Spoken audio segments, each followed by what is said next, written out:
Today I'm going to talk to you about doing math with dates in Excel.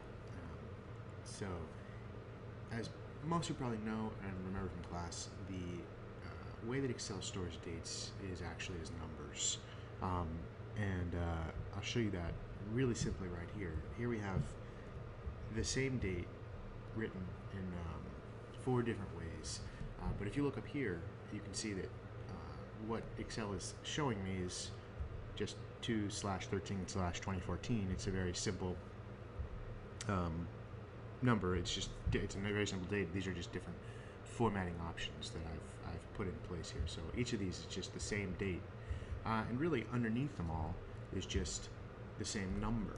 So you can see there is the number that Excel stores for that date. Now, what is that number? 41,683. It's actually basically the number of days since the beginning of the 20th century, of the 1900s. So in Excel, the number 1 is, if you switch it to a date form, if you say, show me what the number 1 looks like as a date, it shows you that. And again, just to be clear, so if I take 41683 and switch it to a date, it's just going to show me the date that is that many days from 1/1/1900. So doing simple subtraction and addition with Excel is really just the same as adding the number of days since 1900. So if I take this and I subtract this, we get 41682, which is the same as what these numbers are. So I think that's pretty straightforward, pretty easy to understand. Of course, the same goes with addition. So if I have a date and I want to add to that, if you want to just add days, you just type plus and then you can add the number of days. So for instance, that is the number of days from 100 days from today is the 41,783rd day from the beginning of the 1900s. If you ever type in a date and you get a number like this and you don't want that, you can just go up here to the formatting option and switch it over like that. So pretty easy. And I can take all of these, for instance, and just switch them over to dates if I want. So I think that should be pretty clear. So one of the things you can use this for instance, is to start with a date, and then let's say I want to know every date that is in 20 days from, so we have 20 days from today, and then I want to know the next date that's 20 days after that, and I want to do that for a couple of more times here. So I see 20-day increments of days. Really simple by doing that. Each of these days are 20 days apart. So that's the basics of date math, and I think it's just the same as doing regular math in Excel. You can just add things and subtract things. So you can, again, just to reiterate, I can either subtract dates from each other, so I can take a date and another date, and I can subtract them or to see the number of days that have elapsed between them, or I can just take a date and a number and add them or subtract them to see the number of days, the date that is that number of days away. So now let's talk a little bit about just getting at these date functions a little bit more, the tools you can use to access information in dates. So actually, before I do that, I just want to talk. There's one strange function that Excel has, which is it's not strange. It's just not documented. It's called date diff. So the function looks like this: date diff, and you can see it here. Usually, Excel gives you those hints if you're using a newer version, where it tells you, what the inputs should be in here. But this one doesn't. I don't really know why. But anyway, what you can do with this one, which is kind of neat, is if you give it two dates, so for instance I give it this date and this date, I can get back the number of days that are between there, but that's easy to do because I can just subtract them. But I can also get back things like the number of months and years. So to get back the number of months, I just pass as my third argument to this function the letter M, and that gives me that there are 24 months between here and here. And to get back the number of days, to get back the number of years, I can just use the letter Y, like that. So that's a nice way of accessing information about dates that's actually a little bit tricky to get at. It's a little tricky to get using this information to figure out the number of months that have elapsed. So date diff is a nice little function to remember. It's kind of a hidden function in the sense that there's not any documentation in Excel on it for some reason. All right, so you saw that, so let's talk about some other basic functions in Excel that deal with dates. You can extract the month, the day, and the year from a date. So here I have these dates, and let's say now I want to know, okay, but I just want to see I want to have a field that shows me the year, a field that shows me the month, and a field that shows me the day. That's really simple. It's just the year function. And so here you can see this converted this into a date.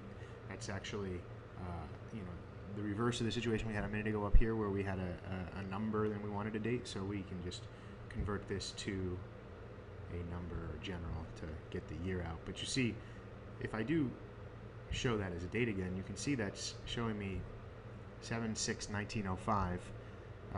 It's silly, but that's just 2014 days from the beginning of the 1900s. So let me make sure that all of these cells are going to give me the right thing when I type stuff in. Okay, so now we showed years, now we can show month. Very easy. And day, also easy. So year, month, and day are the functions to pull out the year, month, and day from a Excel date. And I can just apply this down.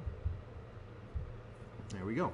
Now, there's one other neat function that you should know about. It's useful in a lot of cases. It's called weekday.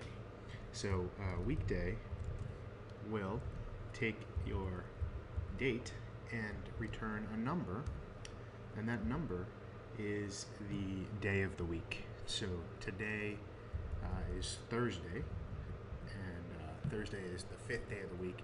The way it works is Sunday is 1, Monday 2, Tuesday 3, on up through to Saturday, which is 7, and then it'll start all over again.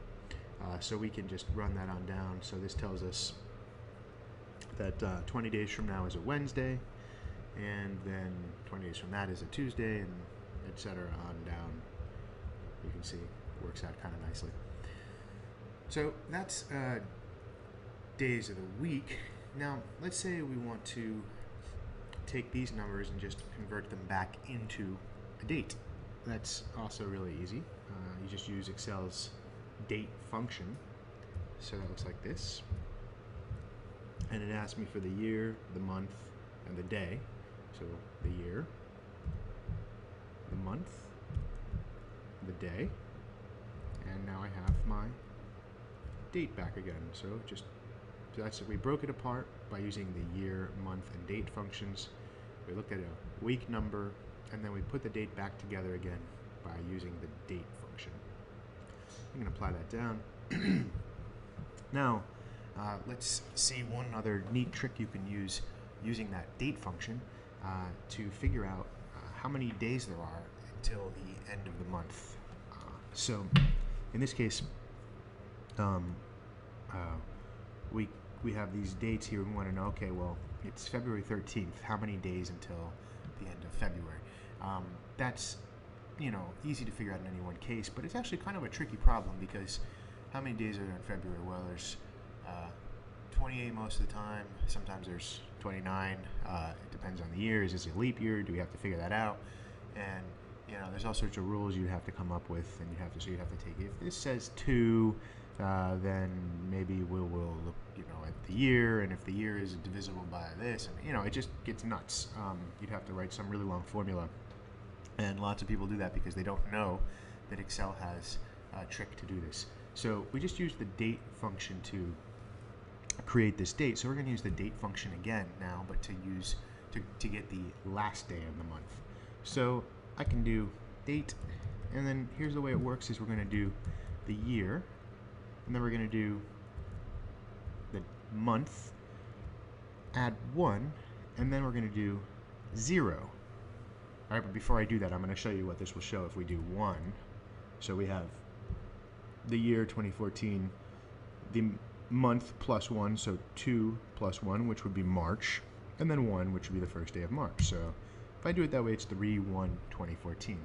Now if I change this last field to 0, if I change the day field to 0, then Excel's going to say, okay, he wants the 0th day of March, but there is no 0th day of March, so I'll have to give him the last day of February. Does that make sense? Hope so. So now you just run this down. We'll get each of these, for each of these dates, we're now going to get the last day of the month that date is in. And you can see it worked out pretty well. And now, okay, I want to know how many days until the end of the month. Well, we saw how to do that when we did our subtraction. Take the last day of the month, subtract today, and we get the number of days until the end of the month. Pretty clean, pretty easy, pretty straightforward. All right, so that covers most of the basics of date math. It's all just a matter of remembering that Excel treats dates as numbers, and you know, you can just operate on them in the same way that you would operate on numbers. Now, I do want to touch very briefly before I wrap this up on times in Excel. Times in Excel, as we briefly mentioned in class, are expressed as decimal places. So, for instance, if I have a time, Excel allows you to put times and dates in the same field, but you have to change the formatting so that you can see the time that you've entered. So I just changed that formatting so I'll see the time.